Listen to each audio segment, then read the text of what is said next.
Part 8. Rat allowed herself to surface, layer by layer. She awakened into her body. Daddy is gone, now held tight by the resinous cocoon in which the drones had encased her. Across from her, another cocoon. A man, his face hidden by the smothering grip of the newborn, quietly forcing its seed down into his throat. Rat gasped and looked down. An egg lay before her, its pink cruciform lips wet, as yet still closed. She struggled to move her hands. It was no good. She was bound, no, Daddy, by the secretions.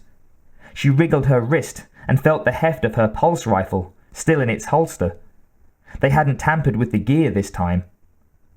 Her fingers stretched, seeking. A click, and then another from her belt.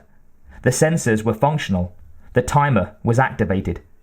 She had 60 seconds. Kotlow dragged Richard's body to the far end of the nursery. He was too stoned to easily recall the airlock's combination, and his kidney hurt terribly despite the painkillers. Richards had inflicted grievous internal damage. A squeeze of the tubing at his neck brought lucidity. Now, if only he could work his fingers properly. The Queen kicked in his abdomen. He doubled over, coughing blood.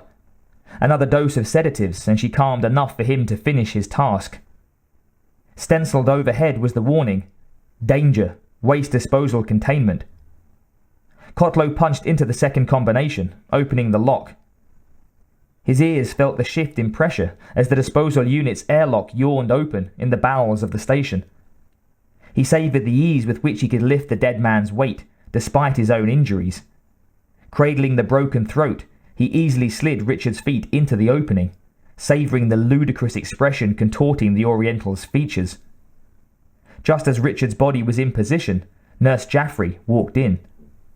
Kotlow dumped the lieutenant's body into the unit and hurried after the nurse.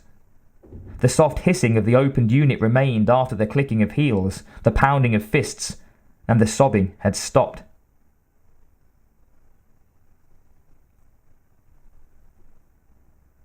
Rat squeezed her eyes shut. The pulpy lips of the egg throbbed, as if engorged and ready to burst with its unholy fruit. The countdown ended. A high-pitched whine sounded, and the charge in her hip gear exploded, shattering the resin cocoon. By the time the drones responded to the concussion, Rat was free.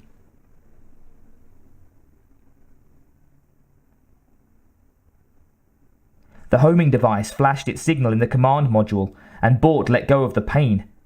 He curtly checked Leader's, her saviour's position. "Ready and able," Leader responded. "Let the good times roll." With a Cheshire grin, Bort leaned back to see Shitkicker's prone figure suddenly trembling. He was the midwife, watching hell give birth and break loose. Rat's detonator echoed through the hive, mobilizing the alien workers to intercept the intruder and protect their queen. A corresponding explosion was taking place between Mach 16's ears. First, a dull pressure, barely perceived by the somnambulist. The valves regulating the flow of sedatives seized shut. The exoskeleton hummed with new activity as an array of pumps and valves came to life, flushing newly synthesized chemicals into the comatose warrior's circulatory system. Adrenaline, fiery and vital, poured into his veins. Flesh swelled against its fetters, its sweat a hot dew within its sheathing. Veins distended, thick with molten fury. Before his eyes snapped open, the self-pumping grenade launchers had begun to spin as the pulse rifle built and tested its own charge. His eyes bulged as a second dose was booted, sparking crystalline urgency. The restraining chains rattled, stretched, broke. Shitkicker bolted erect, flexing his lethal arm extensions, stamping his legs like a bull. A scanner dropped before his right eye, flashing a grid map of the installation, a flashing marker indicating his primary objective. A path charted the maze of corridors to be negotiated. The third megadose of adrenaline tore through him. It was not flesh that trembled. It was steel. Blood and steel. Orbs blazed in their pounding sockets, glaring out of the 3 gashes carved into his faceplate. Mach 16, Mars, the bringer of war, had awakened. Shitkicker shuddered and launched himself forward, arms loaded and ready. "I'm in," Leader ordered. "I'm getting Rat out of here. Check those view screens and stay out of Kicker's path on entry." Leader's pulse rifle was leveled, intent on potential targets.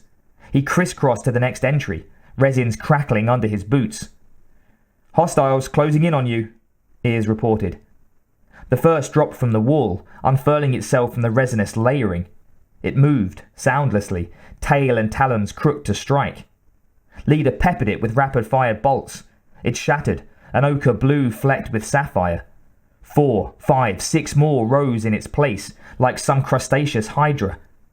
He continued to fire into the horde of aliens, their dark fingers flexing, even as their streamlined heads and bristling torsos exploded into corrosive mists. The metal of the corridor walls and floors cratered, buckled, and flowed, magma chrome tinged with yellow.